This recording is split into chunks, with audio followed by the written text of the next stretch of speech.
Well, good morning. Good morning. We're back on the Ribbon Cut podcast from Greenville, South Carolina. I'm Susan Donkers, and I'm joined by my co-host, Charles Hauser. Good morning, and we've got a guest in-house. We're so happy to have Lindsey Cannon with us. Lindsey's the managing director of Quest Site Solutions here in Greenville, part of the Greenville Mafia of site selection consultants. So we got to have her in-house, which is wonderful. We love having guests here in the studio. Welcome, Lindsey. Thank you for being here. Thank you. Good morning. I'm happy to be here. Yeah. So first of all, tell us about yourself. Yeah. How did you get where you are today? Oh, that's a loaded question. So we'll go all the way back to college. And I had a college friend that actually was the intern at the South Carolina Department of Commerce. Okay. And I was always asking her, what is project so-and-so? What is project so-and-so? You know, whatever was in the paper. Yeah. And she's like, I don't know. I'm the intern. Like, I don't know what these projects are. So even back in college, I had an interest in economic development and site selection. So I graduated college with a marketing degree. Which college was that? The University of South Carolina. Gamecocks. It's the only school really in this. I'm just kidding. Yes. The most important one, at least. That's right. So graduated from USC and with a marketing degree and ended up being the marketing director of a credit union in my hometown, Charleston, South Carolina. Mm-hmm. And they funded the marketing position that they hadn't had for a while, but didn't have a marketing budget. It's really hard to do marketing with no money. So I made it about a year, but I also, I'm very independent, and I had gone to some like networking events like, oh yeah, I'm out of college. I'm going to build my business network. And I would go to these events and people would introduce me. This is Marilyn and Sonny's daughter. And I'm very proud to be Marilyn and Sonny's daughter. But I am, at that point, I was Lindsey Myers. Yes. So I'm like, and I'm Lindsey Myers. So it just was not working out being back at home. So went back to Columbia and decided to get my master's. And while I was there, I was also working full-time at the South Carolina Department of Commerce. Started in research, moved around a little bit over the years, but was there for about 2.5 years while I was getting my master's in public administration. Mm-hmm. And so knew once I was done with my master's that I was going to go do something else. And I just didn't know what exactly. And I had a triangle. Like I would stay in Columbia, or I'd go to Charlotte, or I'd go to Greenville. And it worked out around that time. McCallum Sweeney Consulting had an opening. And so ended up getting that position. And so I made it to Greenville. And I say at that point, the 385 ends in Greenville. So I'm here. Yeah. Like I'm not going anywhere else. Yeah. Interstates ends here. Here's where I am now. So I've been up in Greenville since 2008. If they extended 385, you might consider moving, or you're entrenched? No, I think I'm here. Yeah. Okay. And so joined McCallum Sweeney, was there for about 10 years. And then when McCallum Sweeney closed, kind of was trying to figure out where am I going to go? What am I going to do? And ended up creating What year was Quest. that? Do you remember? 2018. Okay. And so at that point, we became a subsidiary of O'Neill Construction, and were there for a few years. We operated independently. So while we were a subsidiary of them, we were Quest. So therefore, we can work with other construction firms. On the other side, they can work with other consultants. Yes. So completely independent. But housed in the same facility. And then at the end of last year, so we were part of O'Neill for a while, Carol Daniel bought out O'Neill, and we kind of went with that. So now we're part of Carol Daniel Engineering and Construction. So still operate very similar to how we were at O'Neill independently, but have the support, and then vice versa. We can kind of use them. Go ahead. Yeah. So when McCallum Sweeney shut down, did you say we're going to start Quest Site Solutions, or was that an existing business, or how did it was not an existing business. Okay. I had we had worked projects with O'Neill in the past, so McCallum Sweeney had a relationship with O'Neill. Got it. And so Kevin, being the CEO of O'Neill at the time, called me and said, I need you to come talk to me. Awesome. And actually, I was like, Kevin, I'm wearing a T-shirt and jeans and my hair's in a ponytail because I'm like cleaning stuff out. And he's like, I don't care. And I'm like, no, you don't understand. And he's like, I don't care. So I ended up showing up in a T-shirt and jeans and my hair in a ponytail to go talk to them. And so there was actually a period of time before we named Quest, because Quest did not get named until a few months down the road, that 1 month I showed up, and like May is McCallum Sweeney, June I was O'Neill, and then July I was Quest. So same project, doing the same thing. It was kind of seamless, but I kept showing up as different companies with different emails. So it was an interesting time. Good. And so that all was worked out. Whatever. That was 7 years ago. And Yes. So would you say that was, you got the opportunity to be an entrepreneur, but with a backer? Yes. What an awesome. I explain it to people. I get to do the stuff I want to do and not the stuff I don't want to do. So like they provide the IT, the accounting, the legal, the HR, the stuff that really is not fun, or at least in my opinion, is not the fun stuff. I agree with you. So from that standpoint, I get to do the fun stuff and leave the back office stuff to someone else. Perfect. What a great relationship. Yes. So what do you think is fun? The site selection and the economic development, working with clients. Yeah. Okay. Really the client side, or even the business development side, the interactions. A typical site selection project can be from 3 months to 18 months or longer when they go on pause. They go on pause mysteriously for years and then come back. But do you have a favorite part of the project when you work with the client? You know, my favorite part truly is like the property piece. Like I love digging through due diligence or looking at the utilities or looking at a topo map so it's really, for me, my favorite part is the property part. That's interesting. So let's talk about, in general, the site selection ecosystem. I guess anybody that's listening to us, or anybody that's gone to any conferences over the past 18 months at least, if not longer, but really in the last year, it's all been about the data center business and how the data center business is affecting economic development, obviously, because they've got projects coming in. Or is Quest Site Solutions participating in the data center business, or are you all not participating? Yep. So we do not have any data center projects right now. We're almost all in the manufacturing space, almost all of our projects. We have one little office project, and I don't want to neglect them, so I always have to make sure I call them out. But mostly manufacturing. But I would say the data center market is even affecting those projects, because a lot of the good sites have been taken up either with a real data center project or with the speculator data center projects, like just optioning property or even buying it in some cases. So those good sites have been taken up, that when we're out there with a manufacturing project, and especially when it's heavier on the utilities, it can be a challenge. Yeah, that's interesting to me, because it seems like from an economic development perspective, it would obviously make a whole lot more sense to me as an outsider looking in. I'm not an economic developer. Yeah, put your pitchforks down. Yeah, but to me, it would be, let's attract that project that's going to bring a bunch of jobs with it. So that seems interesting to me as you say that. Yeah, from an economic developer standpoint, yes, like they're dealing with the struggles, but it's a lot of times outside investors that are taking up and optioning some of that property, and sometimes they don't even have any control over it. And I feel like a lot of communities want one data center for the tax revenue, but once they get that one, it's like, okay, I'm good.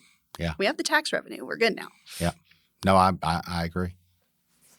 Well, yeah, I think what's kind of difficult for an economic developer, and it's something that we've heard from people and we try to help with, is no one can see the future, right? As much as everyone would like to try. So they try to get their arms around an entire portfolio of property across their entire community. And so I feel like that's an area where your firm has spent a lot of time in terms of that site readiness and site identification piece.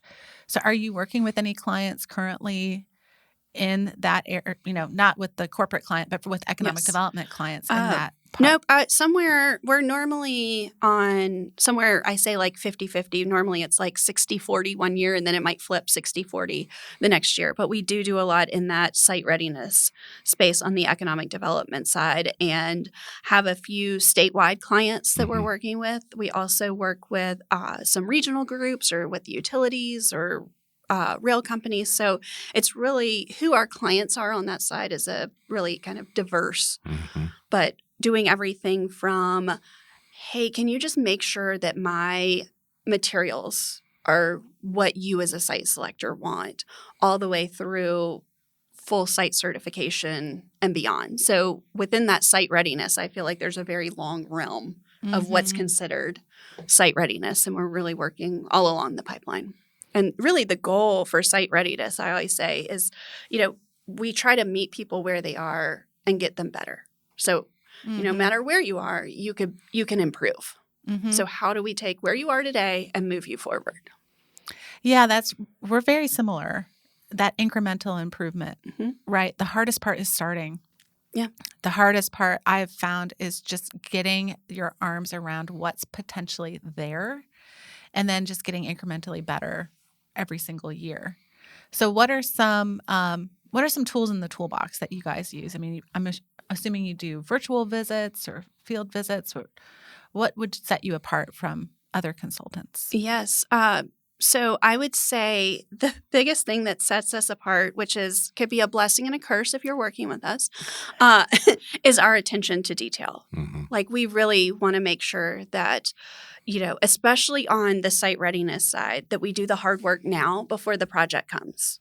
When we're working on the site selection side, we are also making sure that every T and every I is dotted, but that's typically a much faster process. So there's a lot more pressure there. Whereas on the site readiness side or the economic development side, there's a lot of coaching and there's more time to get those answers.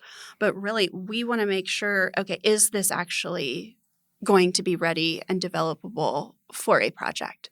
Not, that we all have heard about the economic developers. We'll figure it out. Nope, that's what we're here for now, is to figure it out.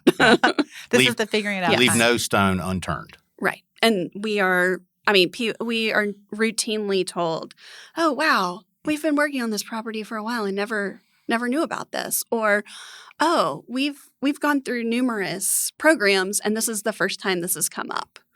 Interesting. We respond with, yep, we read it all. We read all the reports. Yes. Really think about it. Yes. From that angle, are you then, as an organization, able to tap into the resources from Carol Daniel when it gets into some of those deep engineering or technical questions? Yes. I would say, yes, that's one thing that's been really valuable is, when we were like McCallum Sweeney and you had, let's just use some sort of technical question about power. I would be like, oh, I know enough about it to know that it's not right. But I can't look at it and say, this is what's wrong with it. And so having a building full of engineers, I can now go find somebody and say, okay, for this industry with this type of project, this is what they're telling me is their electric specs. And someone's able to tell me, nope, if that's that, then this can't be your load factor. Or for this industry, this load factor seems off, or your kilowatts seem really low or really high, whatever it may be. And so therefore, I'm able to go back to our clients and say, hey, I think your load factor is off.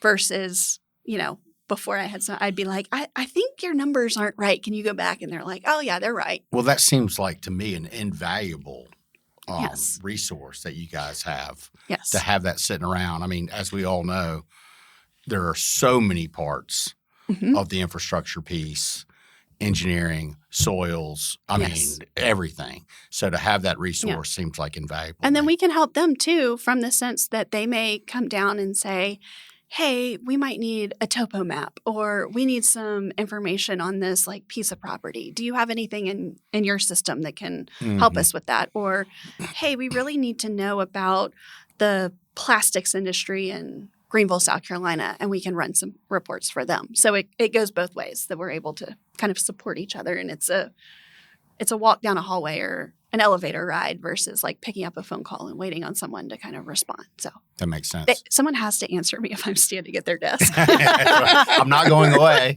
I'm still standing here. I love it. So the focus for Quest Site Solutions has been, you said industrial. Is that accurate? Yes, we are. That's kind of our bread and butter. Okay. To Susan's question earlier, what do you like? Yeah. From the property standpoint, I answered that. But from the type of projects, I love the industrial manufacturing projects. Yeah.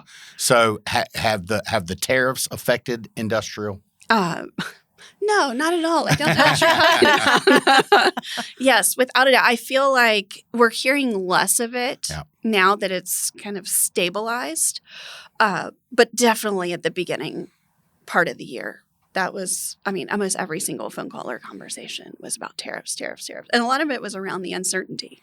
So at that point, if you go back to that time, would the potential projects just say we're on hold or we're pausing? No, it was a mixed bag. So you had some that were, okay, maybe we're not going to focus on our U.S. projects because most of our work is in North America. Mm-hmm. Maybe we're going to go work on some of these other projects around the world. Still tariff related, like maybe shifting some things around the world to avoid the U.S. tariffs, but worked on some other projects. Some were like, no, we need to go ahead with this project, or we realize it's going to take multiple years to get this project up and running.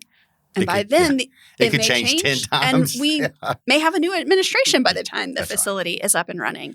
And then, but we did see, I wouldn't say they were like legit projects, but we did see so much prospect activity of people that were almost like just a reaction to it. Like, oh, we need to be in the U.S. because of the tariffs. And then when you start talking to them about their project, you're like, okay, you do realize I always say it's not like buying a house. You don't buy it and 30 days later you move in.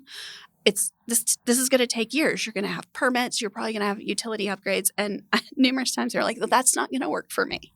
And I'm like, well, I can't change those things. Yeah. Like you can't change that you have a high utility demand and there's not a lot of electricity out there right now. Correct. So I felt like every single phone call was like, okay, like I tried to be nice to them, but I also was like, I don't have time for this.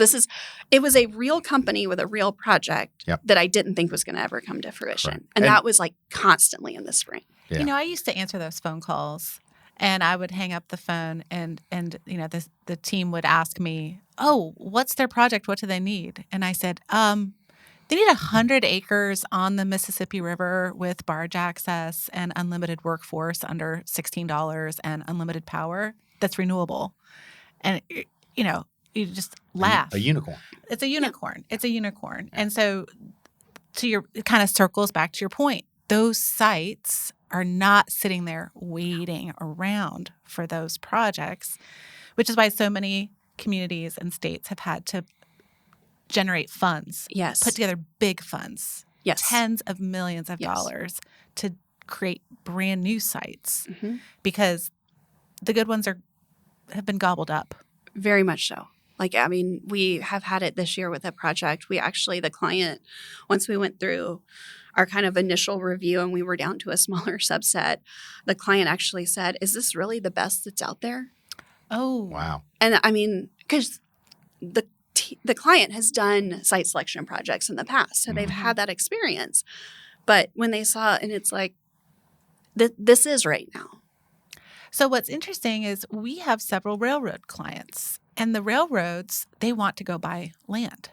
And so they want those types of insights of what do the corporate clients want? And beyond power, which is obvious, how would you react to that? I would say, doing this as long as I have, I can kind of see the site through the trees, but clients still cannot see the site through the trees. And so, the more ready, even if they have 2, 3, 4 years to build, they're going to look at a site that is pad ready as way better than another site. Got it. That makes sense. The visual. Right. Them, it's really like, and it also is about risk reduction. Like, yes, you can get it there by the time I want to be up and running in 3 or 4 years. Or in this location, it's already done. So this risk is fully eliminated here. And I do have you say you can do it, and I think you can, but there is still a risk that what happens if, another COVID hits and all of a sudden materials aren't available for something. There is that risk, whereas this one's ready. So what I'm hearing you say is I think people that are doing site identification and site investment, putting a lot of pressure on themselves to pick exactly correct locations.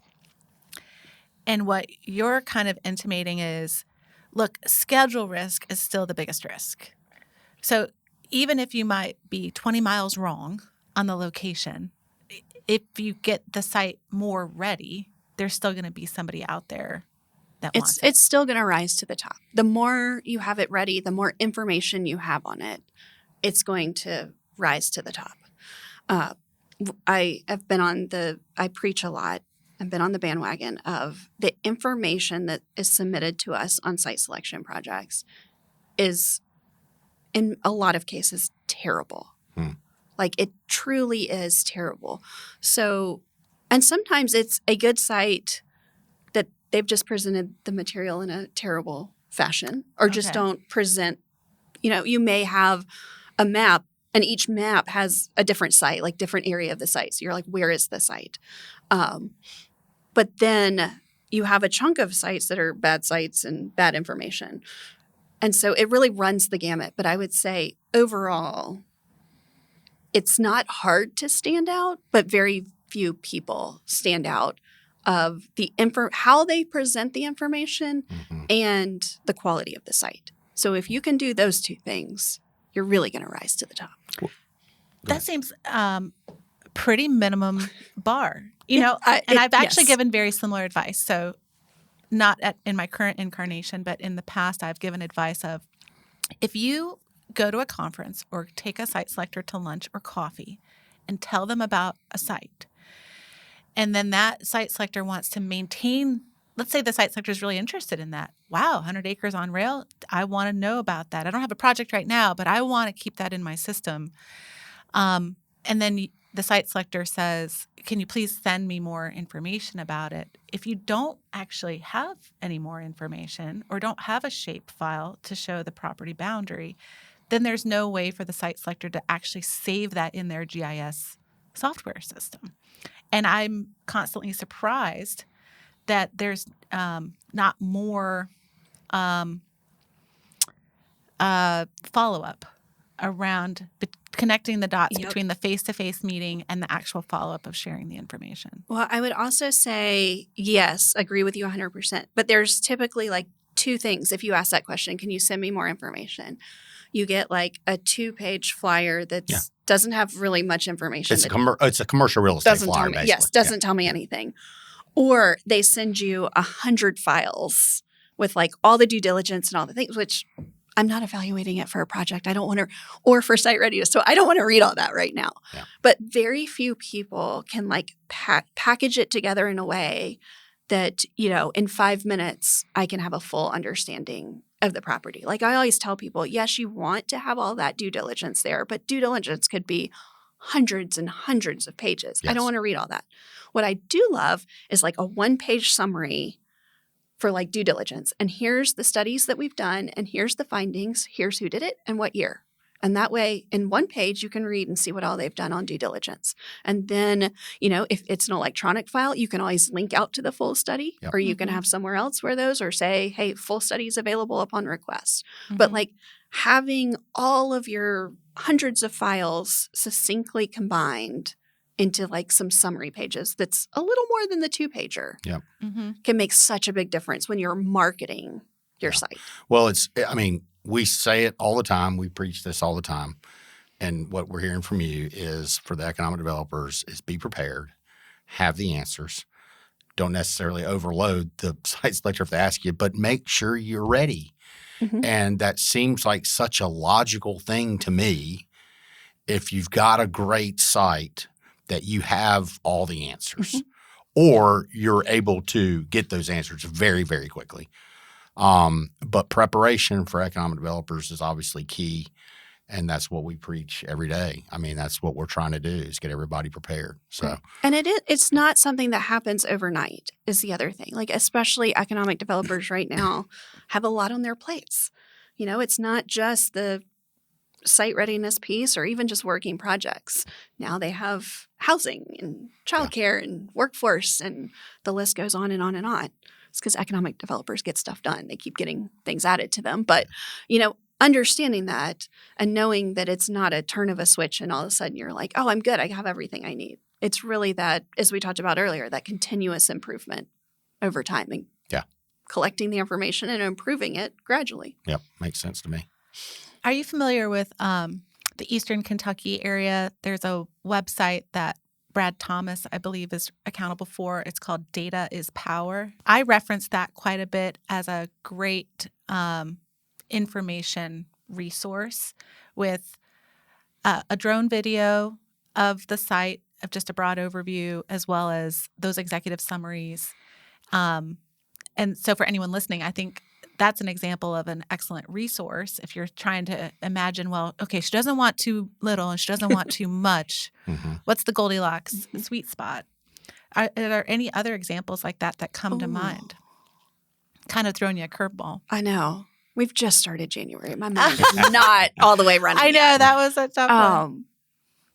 Off the top of my head, I can't think of one. Because it's probably more site-by-site specific than an entire marketing website. And I know I've come across some, but it's not like, oh, it was this community. Mm-hmm. Like I said, memory shot. Can't remember. I probably still have it in a pile somewhere on my desk. Yeah. Understood.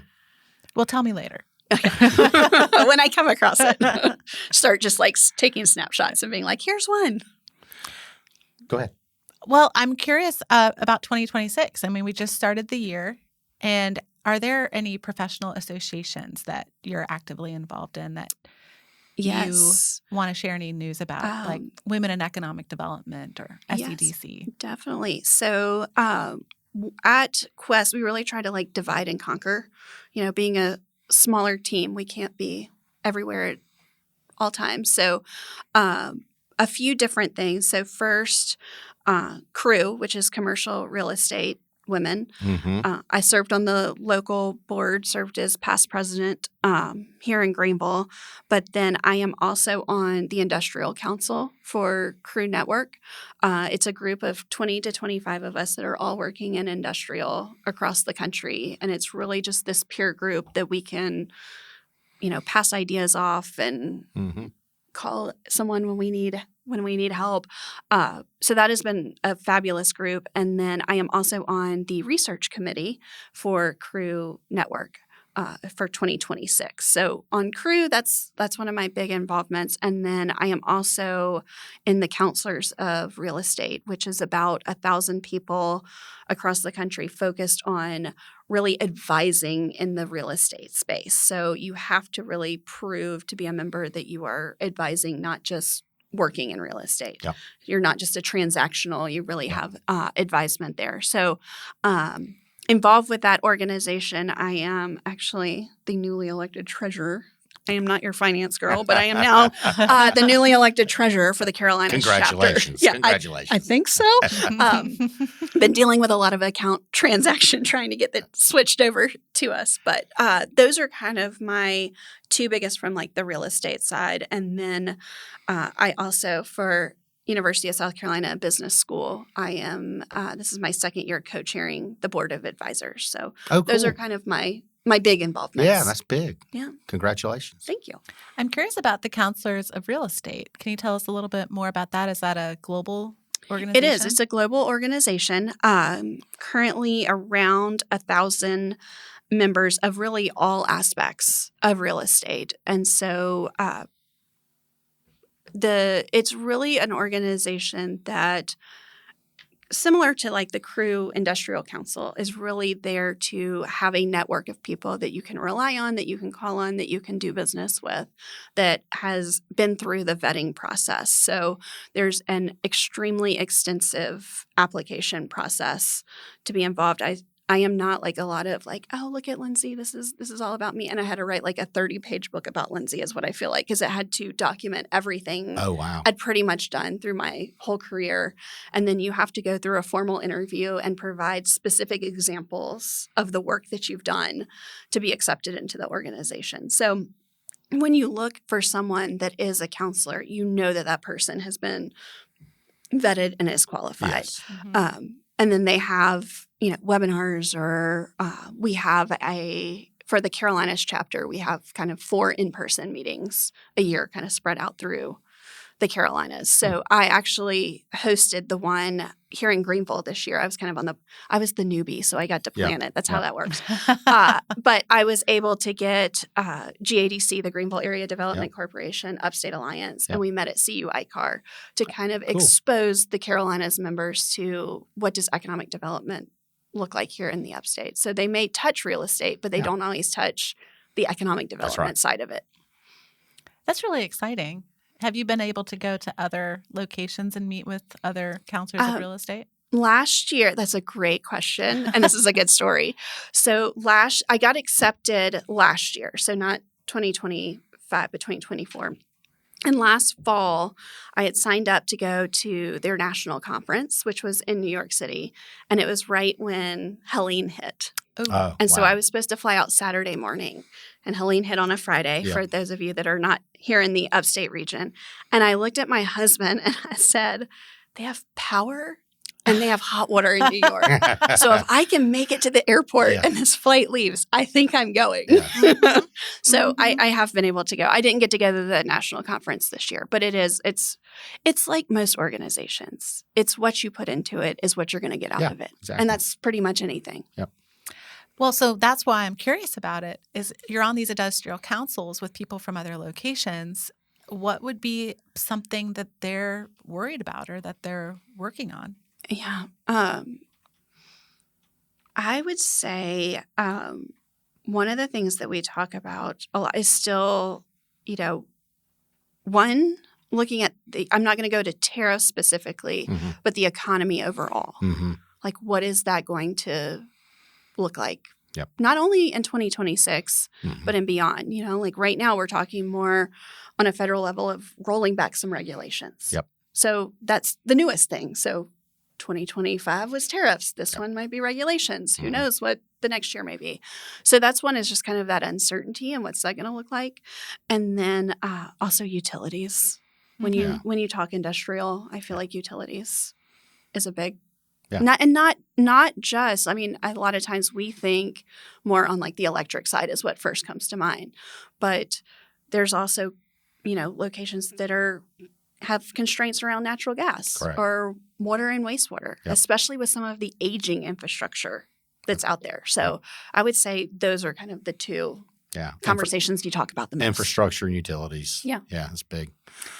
Well, and I think, as we kind of close out the session, that water wastewater piece that you mentioned, that's often a non-starter for a project, right? If there is no water wastewater infrastructure. And that's something that we've seen economic development clients use the data resources that we're providing at Strata, the data collection resources, to go prove that their region needs water wastewater infrastructure investment and then go seek grant funding for that. So that's been really heartening, that long game of economic development, of using the insights from the site selectors to then go collect the data they need to prove out that if they could invest in this infrastructure, they could actually attract projects. Yeah. And a lot of times planning goes a long way versus saying like, oh, we haven't looked at that. Even if, like, ideally, yes, you would get the funding and be able to make the investment in the infrastructure. But even knowing, can your plant be upgraded? And what's that cost and schedule going to be? Goes a long way.